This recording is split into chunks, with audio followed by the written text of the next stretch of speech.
Amanecer, 27 de julio de 1940. La niebla descendió sobre la pequeña ciudad lituana de Kaunas. Una escena extraña se desarrollaba frente al consulado imperial japonés. Cientos de personas se habían reunido ante la puerta de hierro. Hombres con ropa andrajosa, mujeres con niños en brazos, ancianos apoyados en bastones. Sus ojos rebosaban de terror y desesperación. Estas personas eran refugiados judíos de Polonia. Solo 10 meses antes, la Alemania nazi había invadido Polonia. El destino de millones de judíos había comenzado su descenso a la oscuridad. Para sobrevivir, huyeron hacia el este, siempre hacia el este. Lituania era la última línea fronteriza donde se habían detenido. Pero ni siquiera este lugar era seguro. La Unión Soviética ya había devorado Lituania por completo. Todos los consulados extranjeros habían recibido la orden de cerrar en un mes. El tiempo se agotaba. Para los refugiados judíos, solo quedaba una ruta de escape: continuar hacia el este, pasar por Japón y escapar a otro país. Para eso, necesitaban visas de tránsito japonesas. Por eso se habían reunido frente al consulado japonés. Desde una ventana del segundo piso del consulado, un hombre contemplaba esta escena. Un diplomático japonés de 40 años. Chiune Sugihara miraba los cientos de rostros visibles a través de la ventana. El miedo estaba grabado en cada uno de ellos. Incluso los ojos de los niños no contenían risas. ¿Qué habría sentido Sugihara en ese momento? Todavía no lo sabía. Lo que haría durante el próximo mes. Que su decisión salvaría más de 6.000 vidas. ¿Y qué sería de su carrera y honor como precio? Esta es la historia de cómo un diplomático ordinario cambió la historia. Chiune Sugihara nació el 1 de enero de 1900 en Yaochu, prefectura de Gifu, Japón. Un niño nacido el primer día de un nuevo siglo. Su padre era funcionario de la oficina de impuestos. Aunque eran una familia de clase media ordinaria, su padre albergaba grandes ambiciones. Quería que su hijo se convirtiera en médico. En Japón en esa época, médico era una de las profesiones más respetadas. Sugihara era un estudiante brillante. Sobresalía en todas las materias. Pero su corazón estaba puesto en otra parte. Idiomas extranjeros. Sentía una fascinación profunda por el inglés en particular. Los mundos diferentes, las culturas diferentes, que encontraba en los libros lo cautivaban. Siguiendo los deseos de su padre, presentó el examen de ingreso a medicina. Pero deliberadamente entregó una hoja de respuestas en blanco. Algunos dicen que entró al salón de examen, escribió solo su nombre, y se fue. Su padre se enfureció, pero la determinación de Sugihara era firme.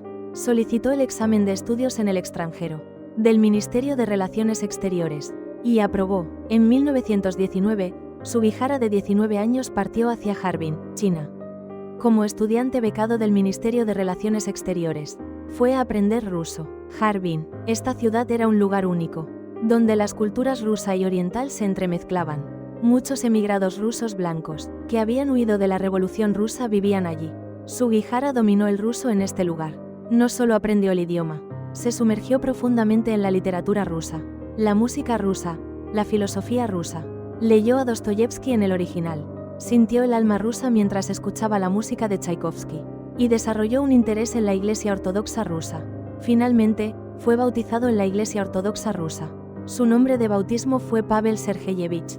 Un diplomático japonés se había convertido en creyente ortodoxo ruso. Esto era altamente inusual para aquella época.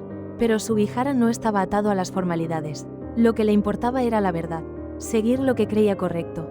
Este rasgo de carácter más tarde determinaría su destino. En 1924, Sugihara se convirtió en empleado formal del Ministerio de Relaciones Exteriores. Su primer destino fue el consulado japonés en Harbin, Manchukuo, un estado títere que Japón había establecido tras ocupar el noreste de China. Nominalmente independiente, pero en realidad, no diferente de una colonia japonesa. Aquí Sugihara construyó su carrera como diplomático. Sus excepcionales habilidades en ruso eran un activo importante. Manejaba interpretación y análisis en negociaciones con los soviéticos. Hubo una negociación particularmente importante en 1935. Negociaciones para que la Unión Soviética vendiera el ferrocarril del norte, de Manchuria a Manchukuo. Sugihara desempeñó un papel clave en estas negociaciones. Sus habilidades comenzaron a ganar reconocimiento. Pero también fue testigo de cosas incómodas en Manchuria. Los actos brutales del ejército japonés. Discriminación y violencia contra el pueblo chino. Escenas donde la dignidad humana era pisoteada. Escribió en su diario: ¿Es esto verdaderamente correcto? ¿Por qué estamos aquí? Entonces ocurrió un incidente. En 1937, un oficial de inteligencia del ejército de Kwantung japonés Se acercó a Sugihara, una solicitud para realizar actividades de espionaje contra los rusos, que vivían en Manchuria. Sugihara se negó. Soy un diplomático, no un espía. Después de decir esto, dejó Manchuria. Más precisamente, tuvo que irse. Debido a conflictos con los militares, ya no podía permanecer en Manchuria. En 1938, Sugihara fue asignado a la legación japonesa en Helsinki, Finlandia. Europa, habiendo absorbido la cultura rusa en Harbin, ahora llegaba al corazón de Europa. Pero la situación europea distaba de ser pacífica. La Alemania nazi de Hitler se expandía rápidamente. La anexión de Austria en 1938. El mismo año, la anexión de los Sudetes de Checoslovaquia. Nubes oscuras de guerra cubrían toda Europa. Y la persecución de los judíos se intensificaba. La Kristallnacht en noviembre de 1938. En este evento llamado la Noche de los Cristales Rotos, las tropas de asalto nazis destruyeron tiendas y sinagogas judías en toda Alemania. Docenas murieron y decenas de miles fueron arrestados. Sugihara escuchó esta noticia en Helsinki. Lo que estaba sucediendo en Europa se volvía cada vez más claro. En la primavera de 1939, Sugihara recibió una nueva misión. Órdenes de establecer un consulado japonés en Kaunas, Lituania. Lituania, un pequeño país en la costa del Báltico. ¿Por qué querría Japón abrir un consulado en esta pequeña nación? La razón declarada era promover el intercambio entre los dos países. Pero la razón real era diferente. Recopilación de inteligencia. Lituania estaba intercalada entre Alemania y la Unión Soviética. Desde esta posición, se podían monitorear los movimientos militares de ambos lados. La misión de Sugihara era desempeñar el papel de un oficial de inteligencia disfrazado de diplomático. Aceptó esta misión. En el otoño de 1939, Sugihara llegó a Kaunas con su esposa Yukiko y sus 3 hijos. Su nuevo hogar era la calle Vaizgantas 30, un edificio de 2 pisos. El primer piso servía como oficina consular, el segundo piso, como vivienda familiar. Menos de un mes después de su llegada, el mundo se puso patas arriba. El 1 de septiembre de 1939, la Alemania nazi invadió Polonia. Fue el comienzo de la Segunda Guerra Mundial. La invasión polaca sumergió a Europa en el terror. La Blitzkrieg alemana era aterradora. En solo un mes, Polonia cayó de rodillas. Pero la verdadera tragedia para Polonia apenas comenzaba. Bajo la ocupación nazi, la persecución judía en Polonia se intensificó. Los judíos fueron obligados a llevar la estrella de David en su ropa. Las propiedades fueron confiscadas. Comenzó la reubicación forzada a guetos. Y comenzaron a circular rumores. Los judíos estaban siendo transportados a algún lugar. No regresaban. Para sobrevivir, tenían que huir. Los judíos polacos se dirigieron hacia el este, al territorio ocupado por los soviéticos, a Lituania. Desde finales de 1939 hasta principios de 1940. Decenas de miles de refugiados judíos se vertieron en Lituania. Un número considerable se reunió en Kaunas. Sugihara observaba esta escena. Refugiados encontrados en las calles. Familias durmiendo en bancos de parques. Personas haciendo fila tratando de obtener un trozo de pan. Su corazón comenzó a conmoverse. En el verano de 1940, la situación se deterioró aún más. En junio, la Unión Soviética anexó completamente Lituania. La nación de Lituania desapareció del mapa. Todos los consulados extranjeros recibieron órdenes de evacuar a finales de agosto. El tiempo se agotaba. Para los refugiados judíos, esto era equivalente a una sentencia de muerte. Permanecer bajo el régimen soviético significaba exilio siberiano. Regresar a Alemania significaba muerte. Se necesitaba una ruta de escape. Entonces surgió una posibilidad: Curazao, una isla caribeña holandesa. Esta isla no requería visa para entrar. El cónsul holandés Hans Swartendijk comenzó a estampar permisos de entrada a Curazao en los pasaportes de los refugiados. Pero llegar a Curazao requería puntos de tránsito. La ruta más realista era cruzar la Unión Soviética para llegar a Japón. Y para pasar por Japón, necesitaban visas japonesas. La mañana del 27 de julio, cuando Sugihara abrió la ventana del consulado, presenció una escena asombrosa. Cientos de personas se habían reunido frente al consulado. Habían estado allí toda la noche, empapados por la lluvia, tiritando de frío. En sus manos sostenían pedazos de papel, pasaportes sellados con permisos de Curazao. Y sus ojos estaban llenos de desesperación. Por favor, solo una visa, sálvenos. Sugihara estaba desgarrado. Las regulaciones del Ministerio de Relaciones Exteriores japonés eran claras. Para emitir visas de tránsito, uno debe tener una visa para el destino final. Uno debe tener fondos de viaje suficientes. Uno debe someterse a una selección estricta. entre los refugiados fuera de la ventana. Casi ninguno cumplía estas condiciones. El permiso de Curazao no era una visa. La mayoría no tenía dinero. Según las regulaciones, casi todas las solicitudes debían ser rechazadas. Sugihara envió un telegrama a Tokio. Explicó la situación actual y solicitó orientación. Los refugiados judíos están solicitando visas. Pregunto si las regulaciones pueden relajarse. La respuesta de Tokio fue firme.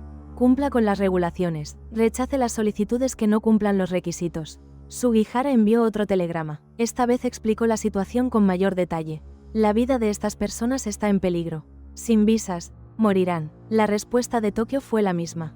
Cumpla con las regulaciones. Sugihara envió un tercer telegrama. Por favor, reconsidere desde una perspectiva humanitaria.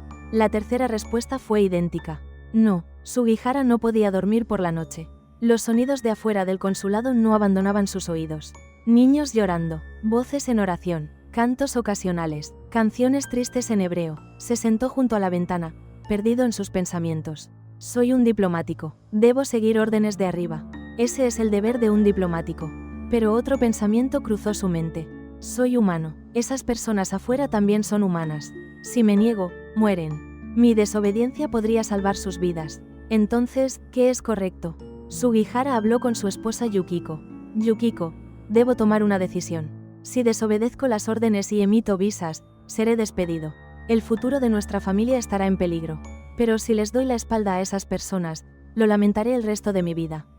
Yukiko tomó la mano de su esposo. Haz lo que creas correcto. Seguiré tu decisión. Las lágrimas brotaron en los ojos de Sugihara. Esa noche, tomó su decisión. Emitiré las visas, sin importar las regulaciones, sin importar las órdenes de arriba. Salvar personas es lo primero. La mañana del 29 de julio, Sugihara abrió las puertas del consulado. El primer refugiado entró. Nombre, destino, acompañantes. Sugihara selló su pasaporte. Visa de tránsito del Imperio japonés. En ese momento, lágrimas fluyeron de los ojos del refugiado.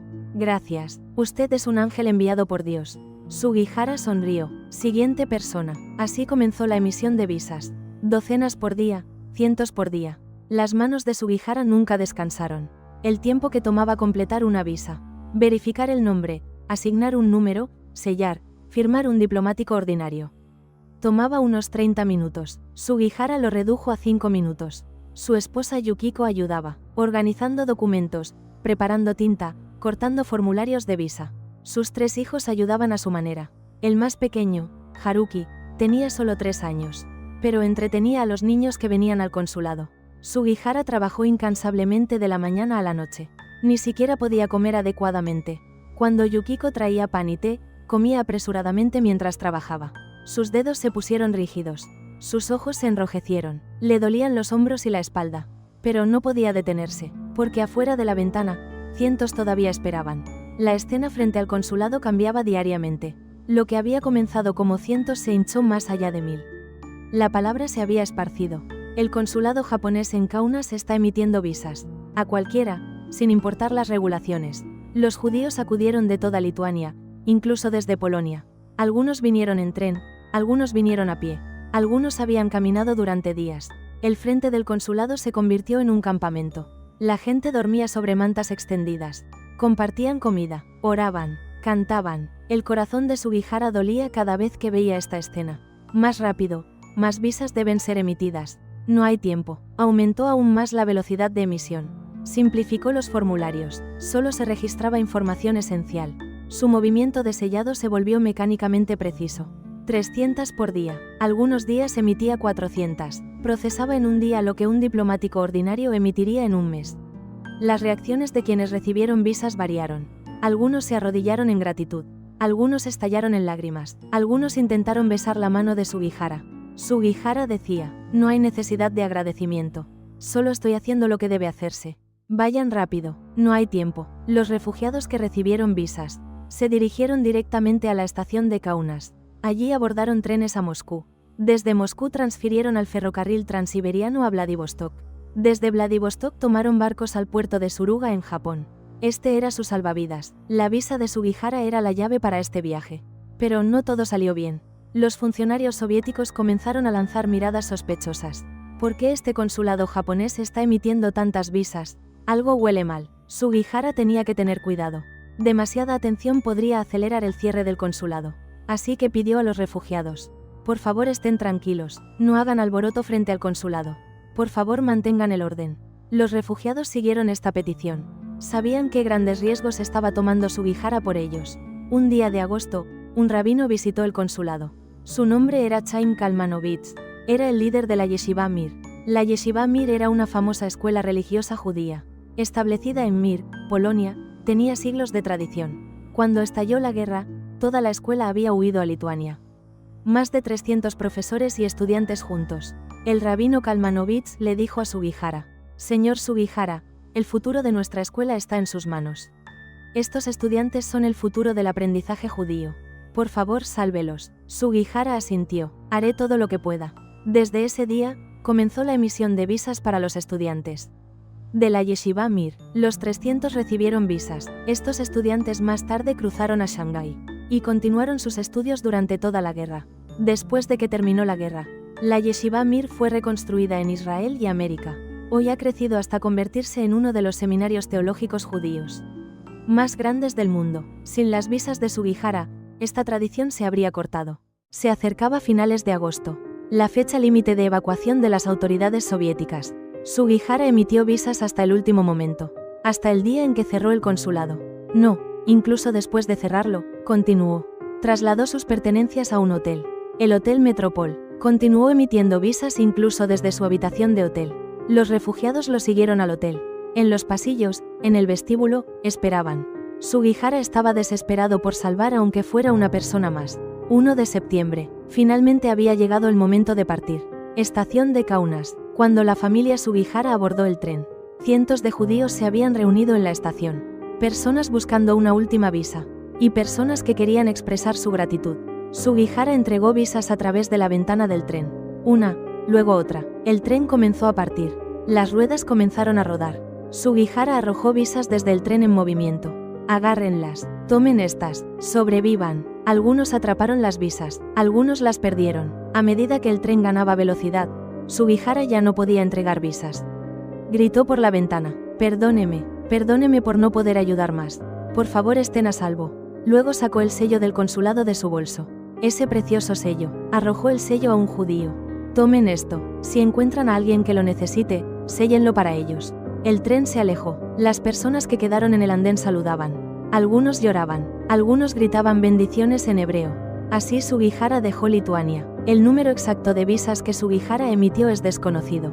Según los registros oficiales, aproximadamente 2,139. Pero se estima que el número real es mayor. Algunas visas no fueron registradas, especialmente las emitidas durante el caos de los últimos días. Y una visa a menudo salvó a múltiples personas. Para visas familiares, una incluía a toda la familia. 5 personas, 6 personas, a veces más de 10 en una familia. Los expertos estiman el número de personas salvadas por las visas de Sugihara entre 6,000 y 10,000. La cifra más comúnmente citada es 6,000, pero este es el número directamente salvado. Cuando se incluyen sus descendientes, el número crece exponencialmente. Hoy el número de descendientes de sobrevivientes de Sugihara se estima en alrededor de 400,000. El resultado de un mes de emisión de visas, una pluma, un sello y una conciencia. Estos hicieron posibles las vidas de 400,000 personas. ¿A dónde fue la familia Sugihara después de dejar Lituania? Viajaron vía Berlín a Praga, a Königsberg y luego a Bucarest. Sugihara sirvió como diplomático en varios lugares. Era tiempo de guerra. Toda Europa estaba en llamas. Mantuvo lo que sucedió en Kaunas en secreto. No le dijo a nadie, porque no sabía qué sucedería si se conociera. En 1945, la guerra terminó. La Alemania nazi fue derrotada. La paz llegó a Europa. Pero la paz no llegó a Sugihara. En Bucarest, fue arrestado por las fuerzas soviéticas. Comenzó el internamiento. Pasó 18 meses en un campo. Días fríos y hambrientos. El dolor de la separación de su familia. Aún así, sobrevivió. En 1947, Sugihara regresó a Japón con su familia. Hogar, un regreso después de 10 años. Pero lo que le esperaba no era una cálida bienvenida. Lo que le esperaba en el Ministerio de Relaciones Exteriores era un aviso de despido. La razón oficial era reducción de personal. En la posguerra, el Ministerio de Relaciones Exteriores japonés estaba reduciendo su tamaño, ¿Y Sugihara? Fue incluido en eso, dijeron. Pero Sugihara sabía, la razón real, lo que sucedió en Kaunas. Emitir visas desafiando órdenes de arriba. Fue por eso, nadie en el Ministerio de Relaciones Exteriores se lo dijo directamente. Pero podía sentirlo, miradas frías, respuestas breves, puertas cerradas. Firmó en silencio su renuncia. Su carrera diplomática de 28 años había terminado. 47 años, tenía que empezar de nuevo. Desde cero, la vida de posguerra de Sugihara fue dura. Su carrera y conexiones como diplomático se volvieron inútiles. Tenía que hacer cualquier cosa para mantener a su familia. Primero hizo trabajo de traducción, aprovechando sus habilidades en ruso e inglés. Pero los ingresos eran escasos. Luego consiguió un trabajo en una empresa comercial, mediando el comercio entre Japón y la Unión Soviética. Sus habilidades en ruso se convirtieron en un activo una vez más. Pero para este trabajo, tuvo que dejar Japón. Pasó años en Moscú, separado de su familia, años solitarios y difíciles. Su esposa Yukiko permaneció en Tokio criando a los niños. Sus 3 hijos crecieron sin su padre. Sugihara ocasionalmente enviaba cartas. Lo siento, perdón por no estar ahí. Pero debo trabajar por la familia. Por favor esperen solo un poco más. Yukiko entendía, nunca había lamentado la elección de su esposo. Esos 30 días en Kaunas. Fue lo correcto, incluso si este era el precio. Los años pasaron, los años 60, los 70. Japón logró la reconstrucción de posguerra. Creció hasta convertirse en una potencia económica. Pero el nombre de Sugihara permanecía olvidado. Casi nadie sabía lo que había sucedido en Kaunas. El propio Sugihara nunca sacó a relucir la historia. El pasado era solo el pasado. Vivió su vida en silencio. Entonces un día, era 1968. Llegó un contacto de la Embajada de Israel. Alguien lo está buscando. Su nombre era Yehoshua Nishri, consejero económico del gobierno israelí. Sugihara estaba perplejo. ¿Un israelí buscándolo? Los 2 hombres se reunieron en un hotel de Tokio. Tan pronto como Nishri vio a Sugihara, dijo: «Señor Sugihara, ¿me recuerda? Verano de 1940, Kaunas. Recibí una visa de usted». Los ojos de Sugihara se abrieron. Habían pasado 28 años. Nishri continuó: «Viví gracias a esa visa. Mi familia vivió, nunca lo hemos olvidado. Y ahora, por fin, lo he encontrado». Sugihara no podía hablar. Los recuerdos enterrados durante 28 años vinieron a raudales. Los cientos de rostros frente al consulado. Sus miradas desesperadas. Las visas arrojadas desde el tren que partía. Derramó lágrimas. Nishri también lloró. Los 2 hombres lloraron en silencio durante un largo rato. El encuentro con Nishri fue el comienzo de un nuevo capítulo. La historia de Sugihara comenzó a difundirse en Israel. Los sobrevivientes se reunieron, personas cuyas vidas habían sido salvadas por las visas de Sugihara. Y sus hijos, sus nietos, vinieron a encontrar a Sugihara, para expresar su gratitud. Algunos vinieron desde la lejana América. Algunos vinieron desde Europa. Trajeron regalos para Sugihara, flores, vino, chocolate. Pero el regalo más precioso eran sus historias. Me gradué de la universidad gracias a su visa. Me casé y tuve hijos gracias a usted. Mi nieto celebró su primer cumpleaños hoy. Todo gracias a usted. Sugihara derramaba lágrimas cada vez que escuchaba tales historias. Y decía: lo que hice fue solo natural. Cualquiera en mi posición habría hecho lo mismo. Pero estas eran palabras humildes. Entre aquellos que habían estado en su posición en ese momento, muy pocos lo habían hecho. La mayoría de los diplomáticos siguieron las regulaciones. Cerraron sus puertas, se dieron la vuelta. Solo Sugihara abrió su puerta. Desafió las regulaciones y emitió visas. Eso es lo que lo hace extraordinario. 18 de enero de 1985. Yad Vashem en Jerusalén, un memorial que honra a las víctimas del Holocausto. Se celebró aquí una ceremonia especial. Una ceremonia confiriendo el título de justo a Chiune Sugihara. Justo, en inglés, Righteous Among the Nations. Un título otorgado a no judíos, que arriesgaron sus vidas para salvar judíos durante el Holocausto. El título más honorable. Sugihara se convirtió en el primer japonés en recibir este honor. En realidad, no pudo asistir en persona. Su salud no era buena. Un hombre de 85 años. En su lugar, su esposa Yukiko y su hijo Hiroki asistieron. Cientos se reunieron en la ceremonia. Sobrevivientes salvados por las visas de Sugihara. Y sus descendientes, aplaudieron entre lágrimas. Gracias, gracias, gracias por salvar nuestras vidas. Se plantó un árbol en el jardín de los justos de Yad Vashem. En nombre de Chiune Sugihara. Ese árbol sigue creciendo hoy. Sugihara vivió un año más después de recibir el título de justo. 31 de julio de 1986. Cerró los ojos tranquilamente en su hogar en Kamakura. 86 años de vida. Esa vida no había sido fácil. Hubo momentos de gloria y tiempos de dificultad. Pero entre todo ello, el momento más importante fue el verano de 1940. 30 días en Kaunas, entonces mostró quién era verdaderamente. El funeral se celebró modestamente. En Japón, todavía era una figura desconocida. Pero se celebraron servicios conmemorativos en Israel, en América, en Europa. Sobrevivientes y sus descendientes se reunieron para honrarlo. Algunos leyeron oraciones, algunos compartieron recuerdos, algunos simplemente lloraron. Sugihara había partido, pero su legado permanecía. 6.000 vidas, y los cientos de miles de descendientes nacidos de esas vidas. Todos ellos son el legado de Sugihara. Después de que Sugihara dejó este mundo, su nombre se hizo cada vez más conocido. En 1991, Lituania recuperó la independencia. Con el colapso de la Unión Soviética, el gobierno lituano recién independizado decidió honrar a Sugihara. La calle Vaigantas en Kaunas, ese edificio donde había estado el consulado de Sugihara. Se estableció aquí un memorial. El Memorial Sugihara. Su oficina fue restaurada. El escritorio que había usado.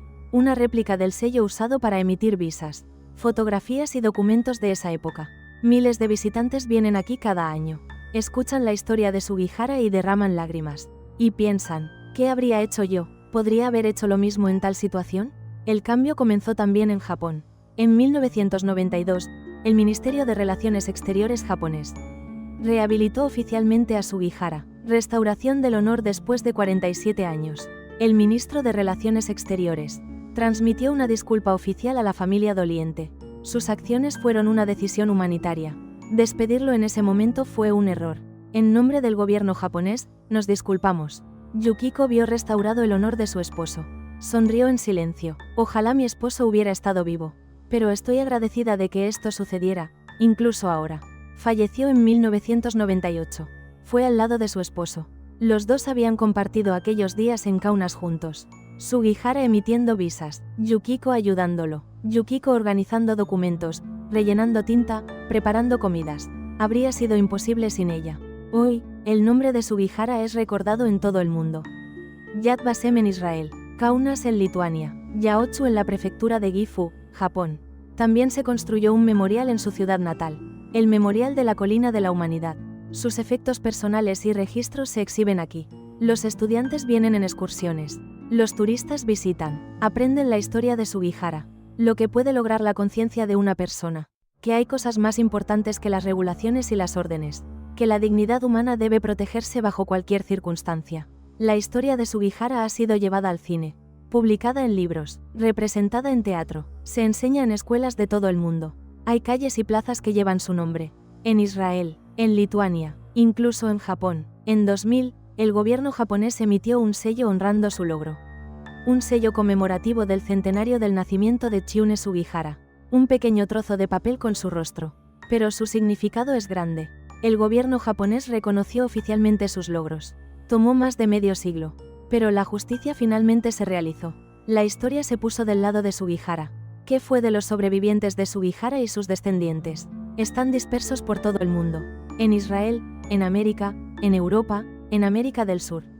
Entre ellos hay quienes se convirtieron en médicos, quienes se convirtieron en abogados, quienes se convirtieron en profesores, quienes se convirtieron en artistas, quienes se convirtieron en empresarios. Tuvieron éxito en sus respectivos campos. Y tuvieron hijos y vieron nietos. Las generaciones continuaron, una generación a la siguiente. Una visa de Sugihara hizo posible todo esto. Cada año, se celebran reuniones de descendientes de sobrevivientes de Sugihara. En Israel, en América, en Japón. Se reúnen y comparten historias. ¿Cómo sobrevivieron sus abuelos? ¿Cómo ayudó Sugihara? ¿Qué significó esa visa? Pasan esta historia a la generación más joven. Estamos aquí gracias a un japonés. Sacrificó su carrera para salvarnos. Recuerden su nombre, Chiune Sugihara, nuestro héroe. ¿Qué podemos aprender de la historia de Sugihara? Primero, que las acciones de una persona pueden cambiar la historia. Sugihara no era presidente ni general, un vicecónsul en un país pequeño, un burócrata desconocido, pero su decisión salvó 6,000 personas. Hizo posibles las vidas de 400,000.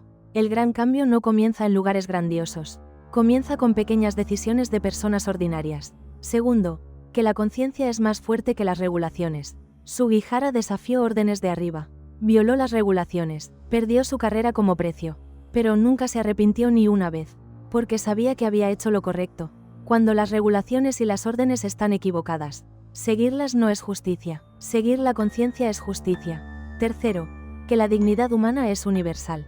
Sugihara era japonés, las personas que salvó eran judías, sus nacionalidades eran diferentes, sus religiones diferentes, sus culturas diferentes, pero para Sugihara, eso no importaba.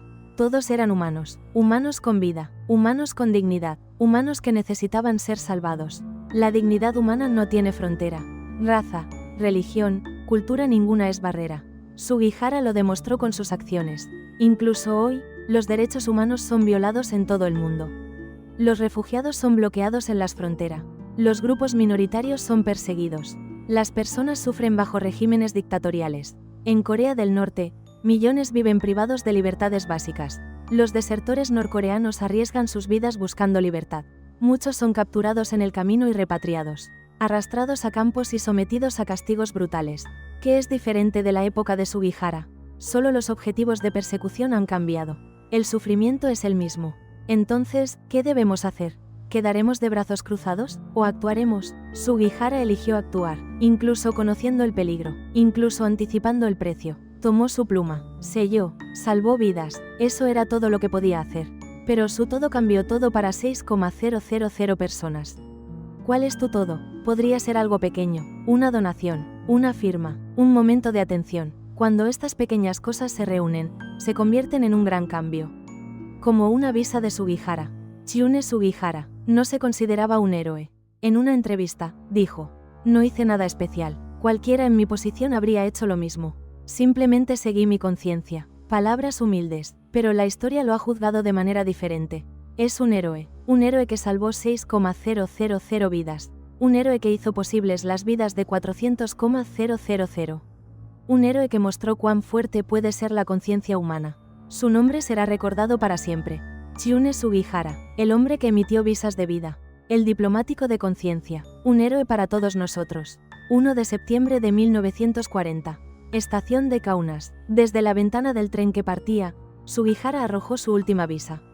Y gritó: "Perdóneme, perdóneme por no poder ayudar más". Esa voz parece resonar todavía, convirtiéndose en el eco de la historia, preguntándonos: ¿qué harás? ¿Seguirás las regulaciones o seguirás la conciencia? ¿Te quedarás de brazos cruzados o actuarás? Esa elección hace historia, esa elección salva vidas, esa elección te define, como Sugihara. Fin.